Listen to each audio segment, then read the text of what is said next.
into how the nutraceuticals or substances derived are found to be safe, found to be efficacious. So thank you very much, Dr. Sudarshan. There are many questions, but I will just ask maybe one or maybe two questions. The first question is from Ashwini. Sir, why is sports drink not included in FSDU for sports person, as it is so widely used and also helpful for sports person? And she also wants to know, can you please let us know the TUL for biotin? Dr. Sudarshan. Yeah, no, offhand, I'll not be able to. Don't worry. Yeah.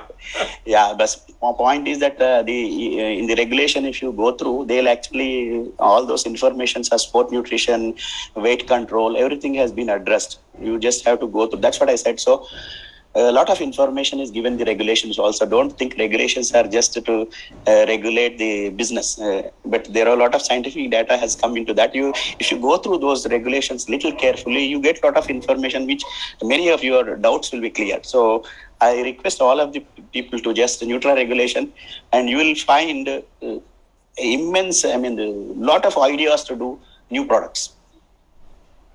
Yeah. Now, one more question, maybe a short answer for that from Mr. Vadam.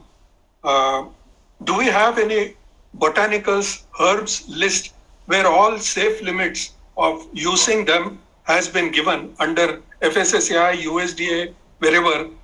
Do we have any claims guide where we can get what to claim or not to claim?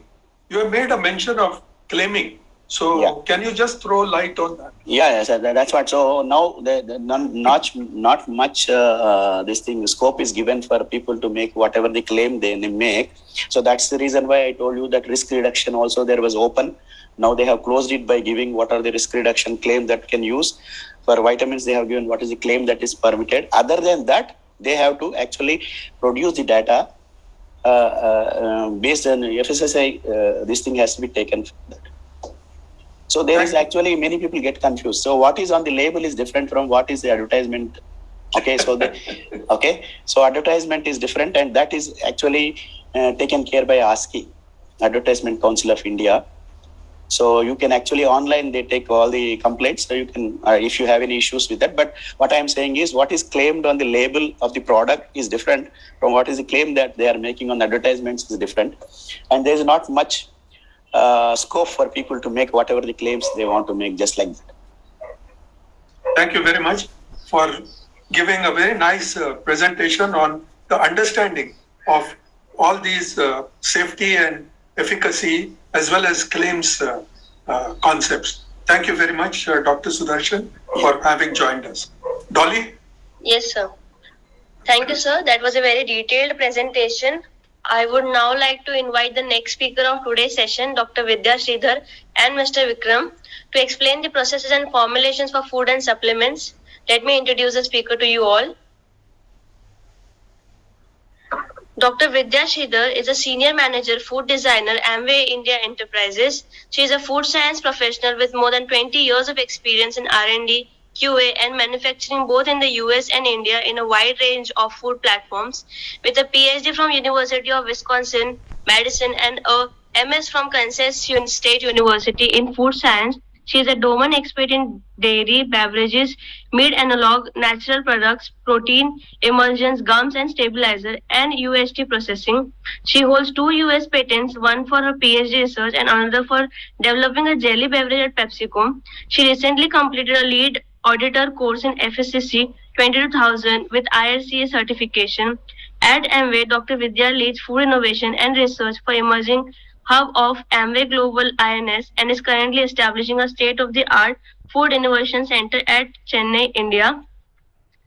Mr. Vikram. Mr. Vikram is a process development engineer in innovation and science at Amway Global Service Private Limited with over 13 years of experience in formulation and process development of tablets, capsules, syrup, gummies, lozenges, bars, and reconstitution powder. He is a postgraduate in pharmacy from Rajiv Gandhi University of Health Sciences. Prior joining to Amway, he was associated with leading Ayurvedic company. Currently in Amway, he is taking care of process and formulation development of nutrition and supplements product for emerging markets. Over to you, ma'am.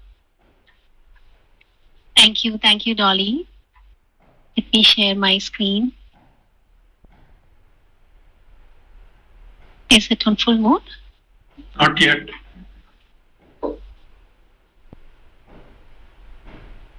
Yeah, right now. No, ma'am. Not yet. Okay.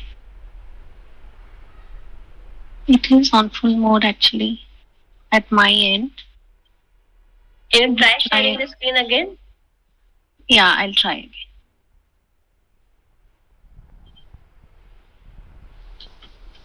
Is it on full mode?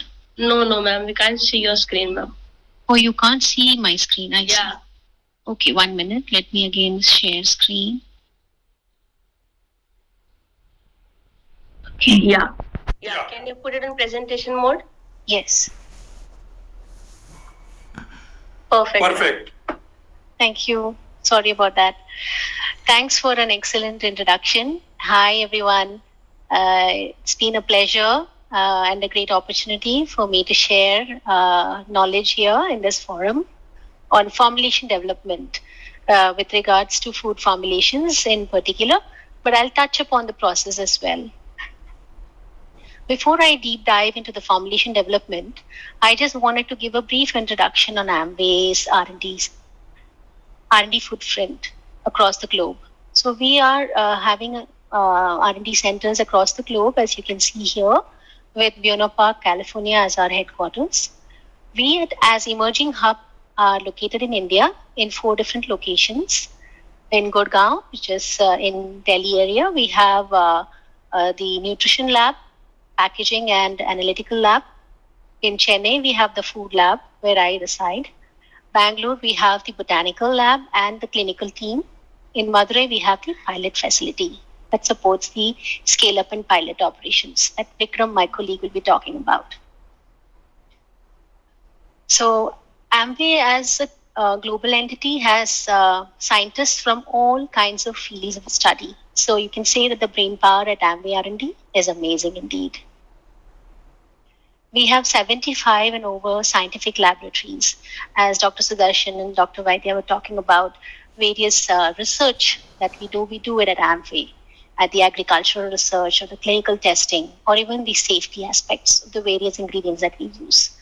For us, the quality is of prime importance. So we invest in a lot of science and technology so that we can bring the best ingredient and the best product to the consumer. So what are the products? There are various products and brands that we have, as you can see in this slide. We have products ranging in the supplements as well as the home care and beauty and PC. In the supplement section, we have the brand Neutralite. The philosophy of brand Neutralite is having the best science and the best of nature for the best product. And how do we make that product? We use a 9-step process all through the organization that talks about the purity and the safety and the potency. We ensure that we pick the right product right from the source, which is the farm, to the fork. So the traceability, the sustainability, everything is in place, and we pick the right part so that the efficacy is of the right nature. So we extract it properly and then we incorporate it into the food so that food or even supplements, we ensure that the efficacy remains the same till the end of shelf life. We do that by picking the right processes, and thus we deliver the right quality product. So coming to the crux of my presentation, which is formulation development, just wanted to give an overview on the product development process as such.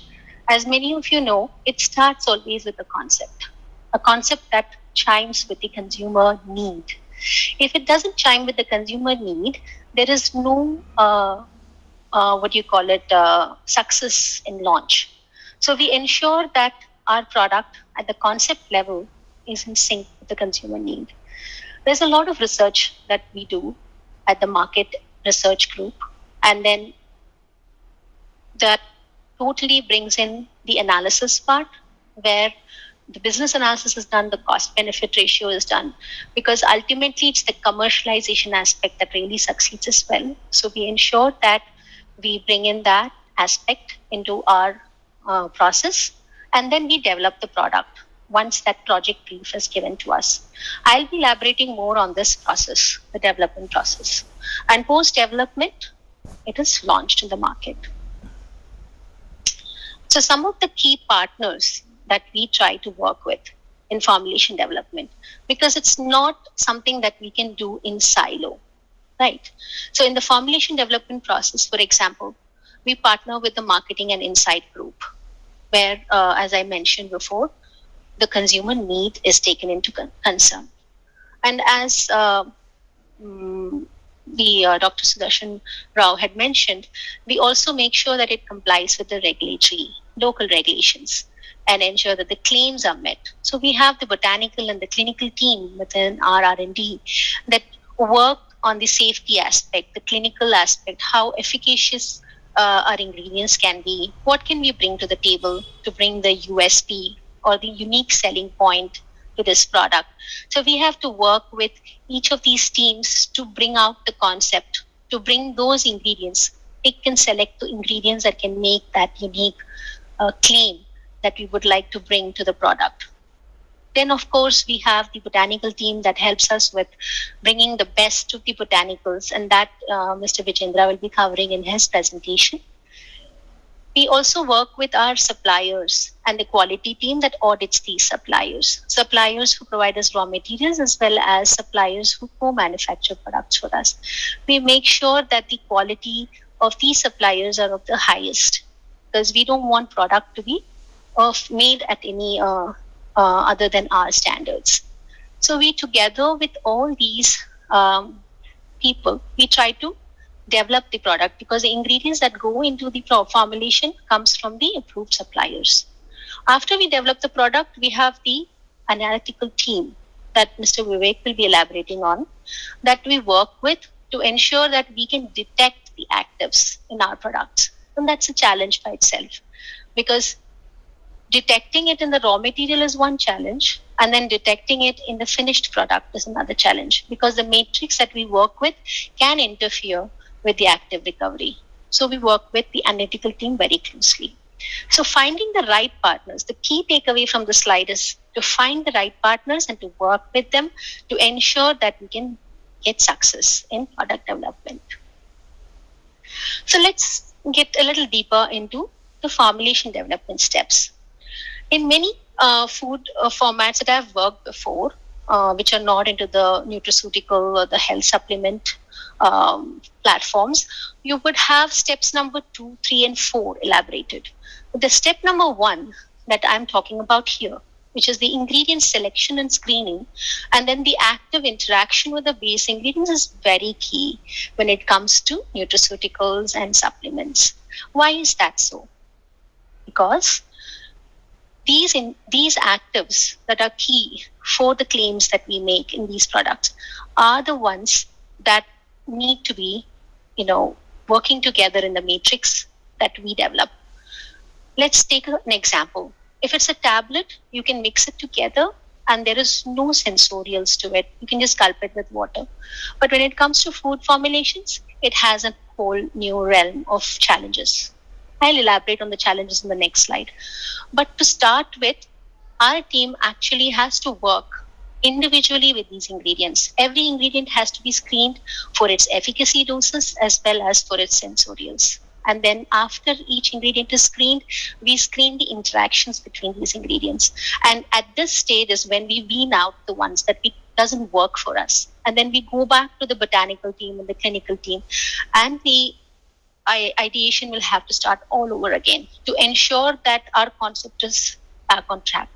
So this process of going to and fro is what is very important for the product success down the road for the second and the third steps. Once we overcome this first step hurdle is when we develop the formula and how the process works with the formula to develop that yummy food product that we eat, whether it's a nutrition bar or a gummy or a powdered drink in food formulations. We ensure that the flavor and the color do not impact the actives. and the formula and the matrix. So we work together with the flavor houses to ensure that we mask some of these bitter notes or off dates coming from various actives, such as the botanicals or many of the vitamins and minerals. So our team works with external and internal partners to develop a yummy and tasty formulation. Now, when we develop that product, the third critical step is analysis and initial stability. Why is that critical? Because once you put it in a stability kind of an environment, in the sense it's an acceleration or a forced degradation that we do. So when we study this, we understand how our product behaves, the final product, whether it is sensorial, whether it is texture, whether the color is fading, the flavor is going away, or if the actives are recovered properly at the zero time frame as well as at the end of the accelerated shelf life. So the initial stability actually helps us gauge the challenge that we have with this project, whether we can go ahead with the current levels or we have to add more, which are called overages. We try to add those overages and we try to circumvent the taste impact again, so it goes back to reformulation.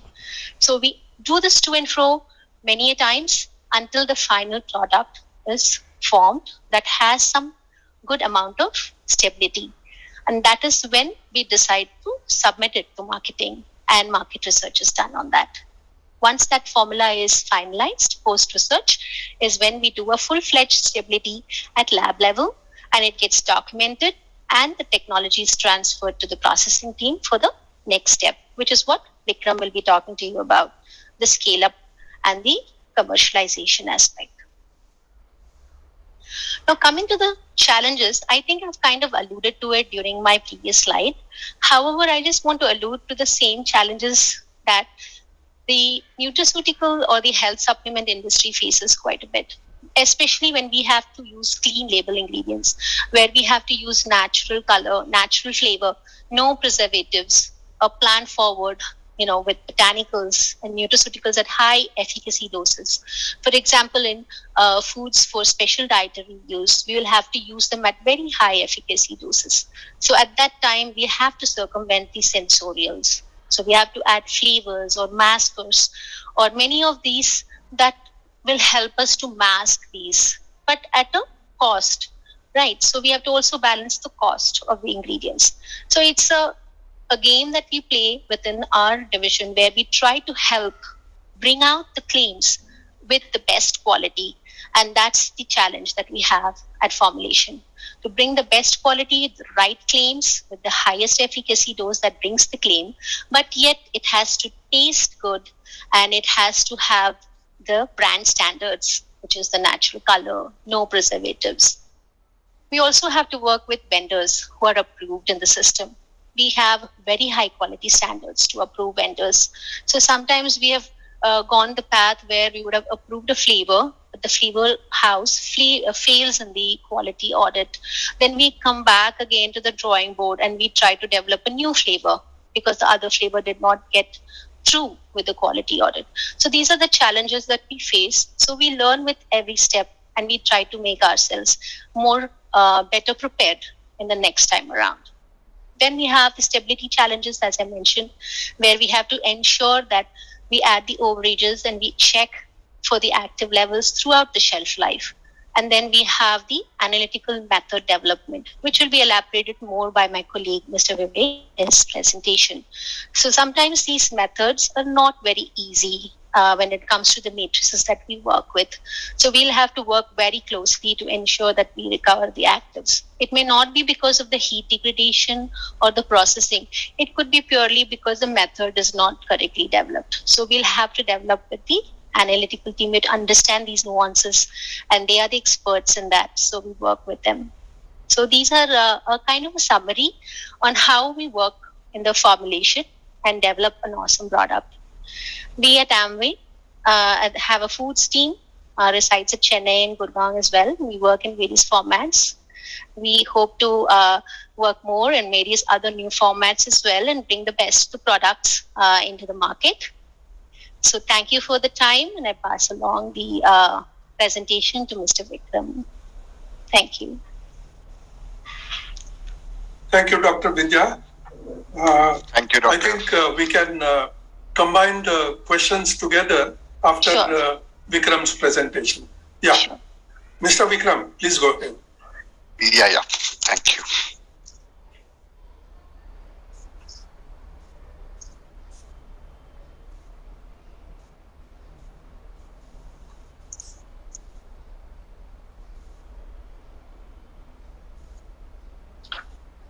Please let me know if my screen is visible now. Yeah, it is visible. Thank you. So, hi, good evening, all. So, I shall be taking you all through the unsung part of a product development. So, in today's session, I just try to briefly explain on who, what, where, why, how process development is an important part of a product development. As all of you know, the product development usually starts with the ideation that is generated in some smart brains, for which a shape is given by a formulation development, after which the quality attributes, process parameters are embedded into the product by process development team to bring up a quality and a safe product which are suitable for the commercializations. So moving to next, who is process development? So to explain in a complicated way, process development is a multi-step process that take an idea from a conception to the consumer. And to explain in a simplest way, process development involves a lot of trials and error to fix a right way of manufacturing for the products. Now moving ahead, what exactly process development team people do other than smart working? So they utilize the science and technology to develop the process which are suitable to be scaled up, which basically means moving a product from the lab scale to the larger scale. For example, moving a product development from a 1 kg batch size to the 10 kg of pilot scale or to the 100 kg of plant testing. Okay, and usually process development scale up takes more than once. It might be pilot testing or plant testing.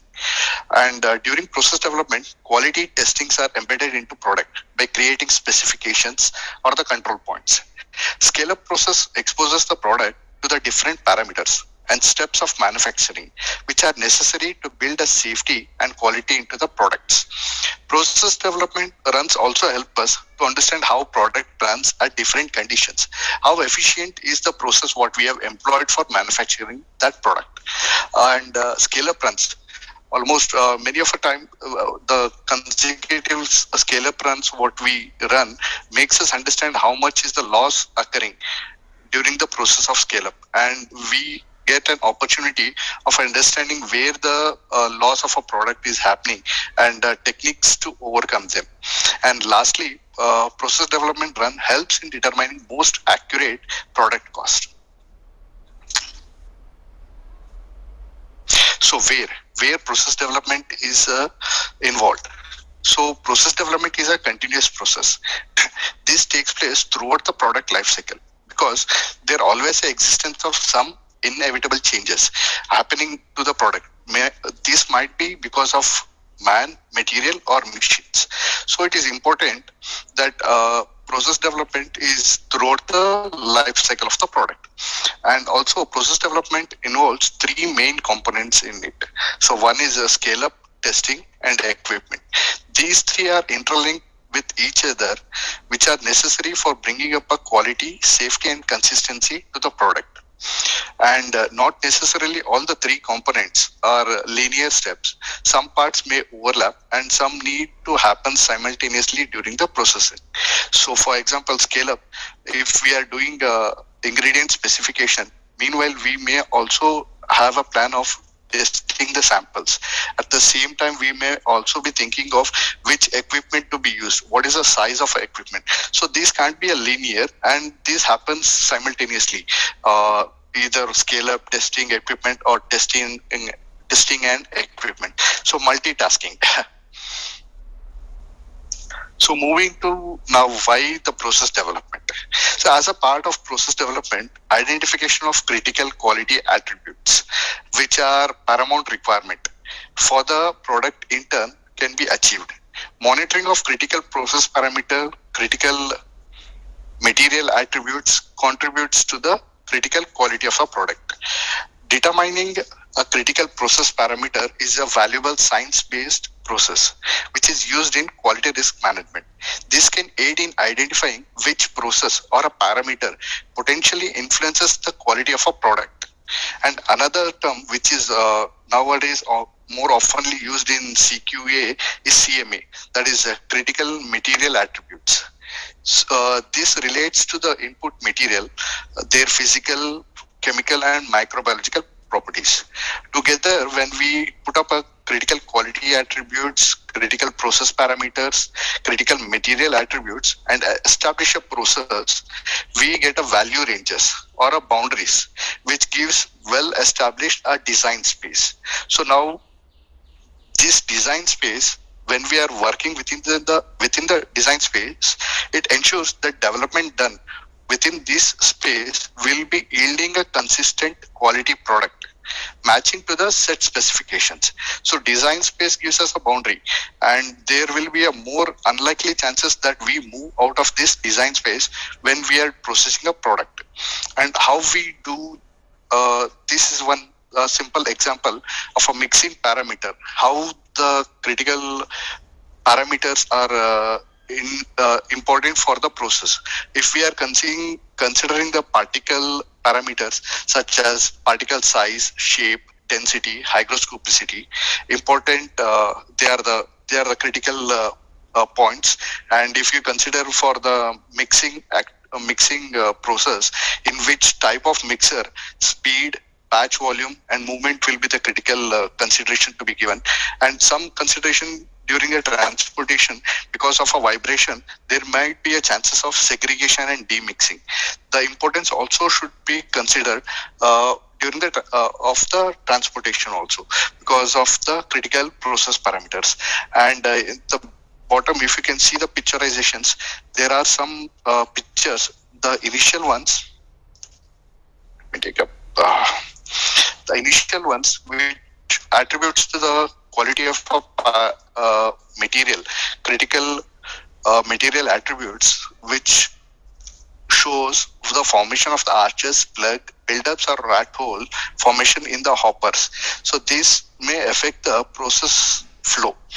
And next one is a process related, in which the equipment, you can see the baffles difference. Here there is only one baffle, whereas here we have a 4 baffles and here we have a 6 baffle. So mixing variability, mixing will be more efficient in the tank which is having a 6 baffle. Sorry. Okay. Please continue. Yeah. So these are the picturization of how the critical process parameters, critical equipments to be considered while developing a process. And now how we are interpreting this. So there is a process analytical technique which helps in development of novel sampling methods. It is an analytical tool, allow for timely measurement of critical parameters. So systematic analysis and control of the process based on real-time process monitoring of critical quality attributes helps to assure consistent quality in the end products. In a conventional way, usually we used to measure test the product at the end of once the product is finished. But application of these bad technologies, we will be able to implement the testing during the process, during the initial stage of the process, so that the product which is coming out will have completely tested online, inline and at line. And with this, I rest my case. Thank you. Thank you very much. It was an excellent presentation, Vikram. Thank you. I think now we can take questions for both Dr. Vidya and yourself. Dolly? Hello. Yeah. So Yeah. you can ask Dr. Vidya first. Yeah. So, Dr. Vidya, I think you have already answered this question, but to let others know about this, there was a question from Paridhi Gupta that do you analyze each and every actives, that is minerals, vitamins, amino acids in the finished product? And if yes, that is good. But if not, how do you select the makers or actives to be analyzed in finished product? Yes, I did answer that. So when we add any of these vitamins and minerals in the nutrition claim label, we are required to measure all of them when we declare it on the label. So we ensure that we measure them at zero time frame as well as at the end of stability, and we try to ensure we add the overages accordingly so we can detect it at the end of shelf life. But again, depending on the matrix. So, for example, if we do a validation study and we understand that we add this much and we recover this much, we don't have to necessarily measure all of the vitamins and minerals during commercialization aspect. There we can do a marker study where we can do, let's say, a water soluble vitamin or a fat soluble vitamin, and then we can do that on a lot basis. So we don't have to do it on a every lot basis. That is what I understand. But what I'm saying is when we validate that formula and we ensure that what is written on the label is correct, we ensure we do all the detection on the actives. Okay. Thank you, ma'am. Another question is there for you that it is from Mr. Manas Day that please explain how a product can be stable in room temperature without having any preservatives. Right. That's an excellent question. So we deal with products which are without preservatives. And how do we do that? We ensure that we pick the ingredients as well as the suppliers that supply those ingredients in the right way. So we ensure that the certificate of analysis is understood. How is the micro load in those ingredients? We also go and audit the supplier to make sure that he follows the right GMPs. So that's why we don't compromise on many of the suppliers. We have very few suppliers that have to pass through the approved vendor program or the audits. So that is how we ensure that we bring the best quality ingredient. Now, once we formulate, we also have to ensure that we manufacture at the right place. So it is in the highest of the GMPs. And these points will be again touched upon by Mr. Vivek in his next seminar, which is about quality of our ingredients and the process. Okay, ma'am. Thank you. Moving to Mr. Vikram. So we have a question for you that how do we ensure content uniformity of flavors which is present in less than 5% in formulation? Thank you. Thanks for that. Is it really necessary for 5% of a flavor to establish a content uniformity? That will be my first question. And sorry, yes. We can do that provided if we have some marker in that, or we have fixed any marker compound which can be determined even at the minor or a minute quantity in the substance. Okay. Another question is there that it's from Radhika that in Neutralite we talk about concentrates. In ITC co-branded beverages we use a terminology does not have concentrates but only fruit juice. Kindly clarify if you could. Yeah, may I take that question, Vikram? Sure, doctor. Yes, I wanted to clarify that actually. See, when ITC co-branded products are discussed, it is about fruit concentrates, where we try to say that we are not from a concentrate of fruit. We use directly the juice, directly like without the concentration of the juice.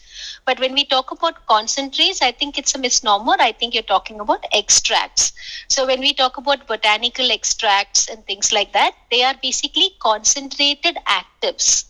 So why do we use that in our products? Because we use it in very, very high quantities. We cannot afford to use them in, let's say, a kilogram level for a small milligram tablet. So we need to concentrate the extracts to bring it to the milligram level or the microgram level, the actives, so that we can incorporate into tablets or the gummies or the bars.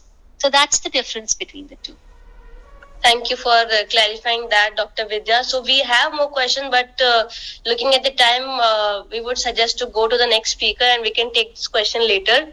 So, thank you, Dr. Vidya, and thank you, Mr. Vikram, for that excellent presentation.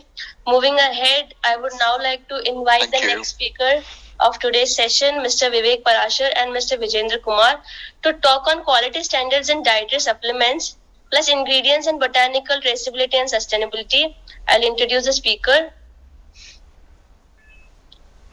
Mr. Vijendra Kumar is a botanical and analytical research professional with 16 years of experience in botanical, agriculture and analytical research with expertise on novel extraction techniques and ingredient formulation. He has done his master's degree in general chemistry from University of Mysore. Focus areas include botanical chases development, green thread innovation, novel technologies like supercritical fluid extraction, low polarity water extraction to bring in clean extract with improved bioavailability. Before joining Amway family, his association were with the Himalaya Drug Company, ITC, R&D Center, Anthem Biosciences and Jubilant Biosys. Mr. Vivek Parashar, he is an analytical research professional with 12 years of experience in analytical research and development and quality management system. He has done his master's degree in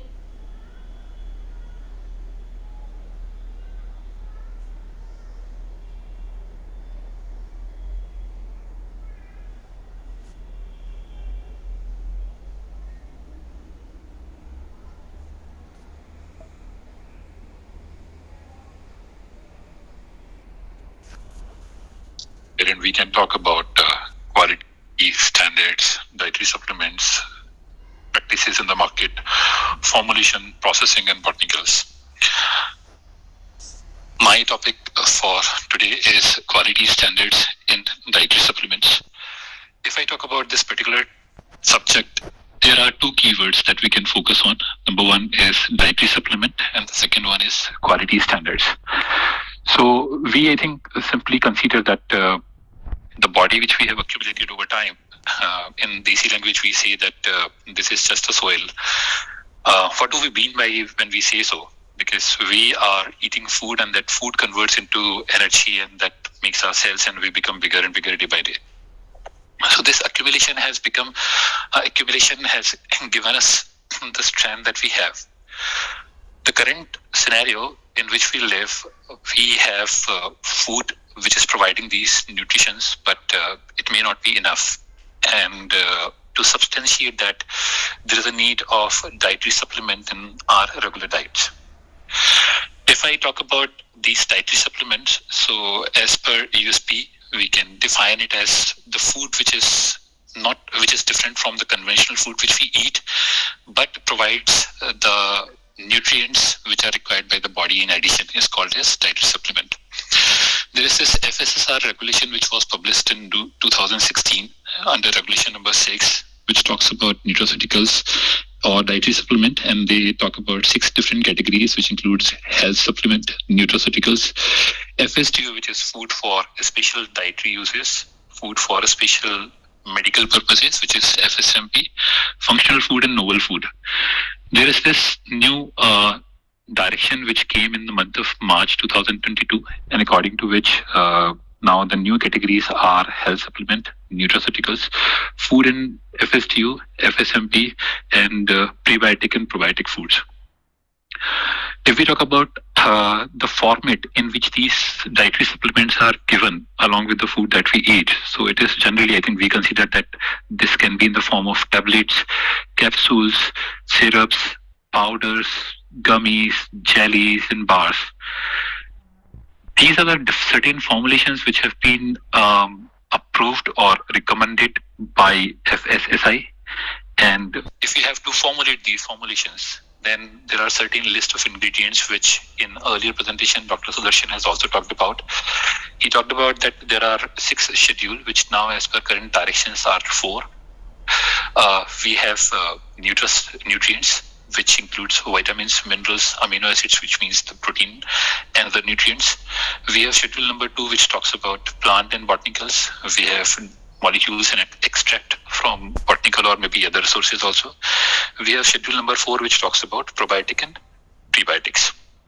Now, why it is necessary for us to refer these ingredients for our formulations from these lists only it was also very well explained by Dr. Sudarshan in his presentation that these ingredients listed in these schedules have been approved or qualified for their efficacy and safety aspects. And we can simply believe on these things once we use them, that they are safe for human consumption or they will be approved.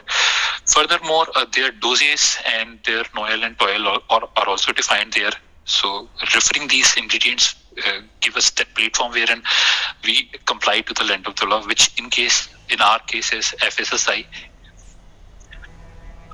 It is very much important for us to ensure the quality of these ingredients that we use. And when I talk about quality, so the layman language says that the purpose and the intentions that you have had while defining a benchmark, and if you achieve that, that is called as quality. There are basically 3 attributes to it. Number one, you should be able to identify the quality every single time. There must be scientific tools that help you to identify that. Thus, the strength, which we call as potency of the ingredient, should be identified. It should be quantifiable. It should be consistent throughout the process. It should be pure also. When we talk about purity, which means something which does not have impurities in it. Impurities could be extraneous matter also, anything except what you had intended it for. So if I talk about this quality and I connect it with the practices that we have in Amway, we should understand that what kind of quality measures we need to take. Number one, that when we work in India for a regulatory body like FSSAI, there are some compulsive attributes that we have to comply to. And these attributes are for safety, quality, and efficacy. If I talk about safety per se, then if I say my product should be safe for human consumption, I mean to say that it should be free from heavy metals, pesticides, antibiotics, natural occurring toxic substances, mycotoxins, aflatoxins, or anything which I don't want in my product portfolio or which is toxic for the human body. It should be a quality product. Again, like I said earlier, when we talk about quality product, the quality which can be estimated, which can be determined every single time, a consistent one, that kind of product we should be formulating. And even if my product is safe for human consumption, if it is a quality product, but if it is not effective when it is consumed by a consumer, then there is no point of having this kind of product line. So as per FSSAI requirement, it should be in line with the RDA, especially for dietary supplement. We say that the minimum 15% of RDA requirement should be met. Apart from this, there should be clinically proven evidence-based studies which claims that our product is effective, and these studies sometimes are in vitro or sometimes in vivo. Because we, as being Amway, have our presence all across the globe. We are not only working for our Indian regulations, we keep on exporting our product lines to different countries also. We exchange our product from across the globe, and this is where the internal quality management system also comes in picture. Because sometimes we, as a land of the law, we comply to FSSAI requirement, but over and above, we have our own internal quality check systems. Like Dr. Vidya told during her presentation that we have a RM screening programmings, wherein our supplier qualification team, they do audit the suppliers. They ensure that every single raw material is complying to their own specifications, and the quality checks are placed there. We also have EcoCert and NutriCert programs, which in further slides, Vijendra would talk about. When we talk about global standards, so I think if I give it a touch of analytical side, then I would say that I use analytical tools and techniques, which I call as equipments and methods. So all the equipments that I have, they are complying to DQ, which is design qualification, IQ, which is installation qualification, OQ and PQ, which is operational, and performance qualification as per USP. Not all, but all our chromatographic equipments, they are complying with CFR requirement, which is Code of Federal Regulation, which is maintained to ensure the audit trail of data that we generate here. And then country-specific GXP requirement also. When I say GXP, I mean good documentation practices, good laboratory practices, good manufacturing practices. In India, we have good food laboratory practices also, which we call as GFLP. These equipments, when I run, they need certain analytical methods. These are stability indicating analytical methods, which are verified, validated. And why these are validated and verified? Because we have this intention is that my product goes to any part of the world, any part of the globe. If it is tested using those methods, they produce the same or equivalent results. And with that objective, we preferably uses the methods from compendias like FSSI lab manuals, dietary supplement compendium, USP, IP, BP, FCC, AOAC, ISO and IS methods. And once we have these standards there placed, we have some guidelines also, because in a country like India, where this whole industry is evolving, the nutraceutical regulations are being updated. There is not much clarity which has been given on shelf life studies of the product. We refer international guidelines, which is ICH, International Conference on Harmonization. We refer guideline number 1, which is quality guideline number 1, Q1R2 for our shelf life studies, and Q2 for our validation of analytical methods. So that's how in our analytical function we ensure that at each step the quality is maintained. If I explain the same thing through a certain process, I would say that although these processes have been explained earlier by Vikram and Dr. Vidya, but in this process you can see that I uses, because once I ideate my product line, that I ideate that I have to make a particular product.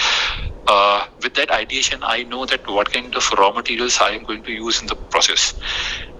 When it's about raw material, I need to ensure that raw material are qualified as per FSSI requirement or any other compendium which they are complying to or which they are claimed for. And every single time the quality is met. And with that objective, vendors are qualified. These qualified raw materials, when they go to a formulation development team, they formulate it, they take their own trials. There are so many in-process controls at formulation end also, at analytical end also. And once we ensure that our product is made in line with what we wanted it to be, in line with what a regulatory wants it to be like, we start the commercial production. And in all these processes, we have multiple small components which are inherited there. Like when I say MEMV, I talk about method evaluation and method verification. Sometimes vendor says that these methods are not listed in compendia per se when assay is required. And that assay method is not there in the listed compendias. And vendor says that after extracting the material, I have developed my own in-house method. And he claims that my method is validated one. But still, as being MV, we ensure that the quality is met. And therefore, method evaluation, the method provided by vendor is evaluated by us. We verify it. Something wherein we develop the methods by ourselves, or sometimes even the compendial methods, if they are not specific to the product line which we are working on, we optimize the method, and I call it MO, which is method optimization and method validation.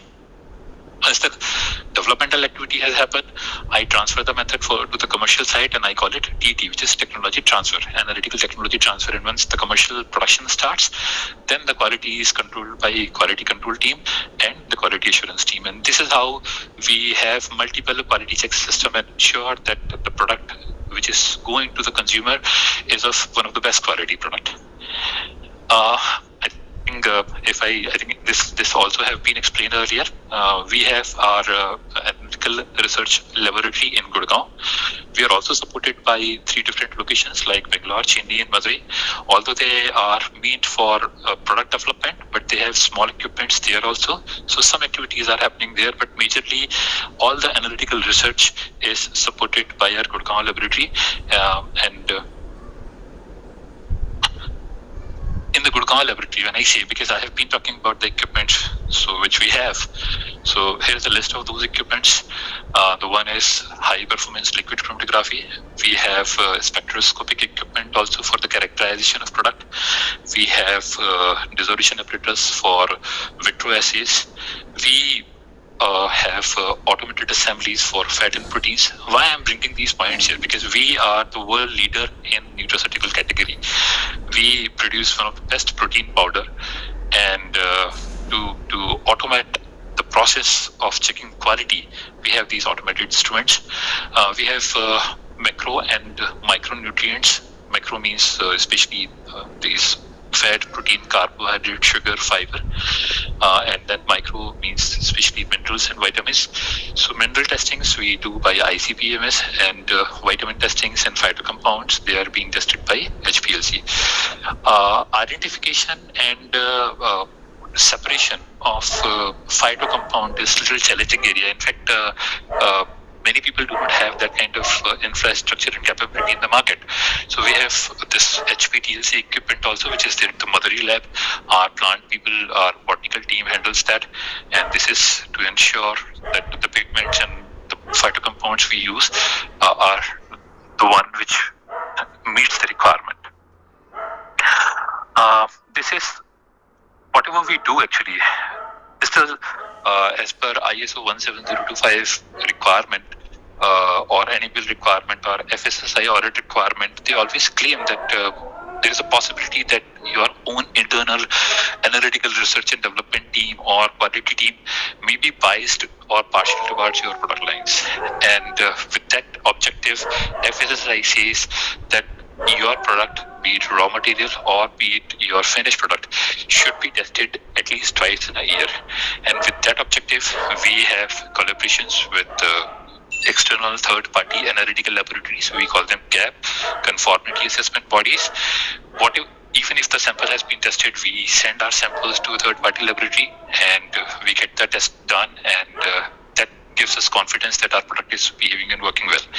So second kind of collaborations we have for our research activities, and these kind of collaborations we have with NIPER and IITs. There's research scholars and professors from these renowned institutes. They help us developing good analytical methods, product portfolios, and validate things or bring new technologies, because they have one of the best technologies with them. So that's how we collaborate, and with this I say thank you. My part is done, and I hand it over to Vijendra, who will take you through his presentation. Thank you very much, Vivek. It was very nicely presented. We will take up the questions after Mr. Vijendra also finishes. Yeah, please go ahead, Vijendra. Thank you, sir. Thank you. Let me put up my screen.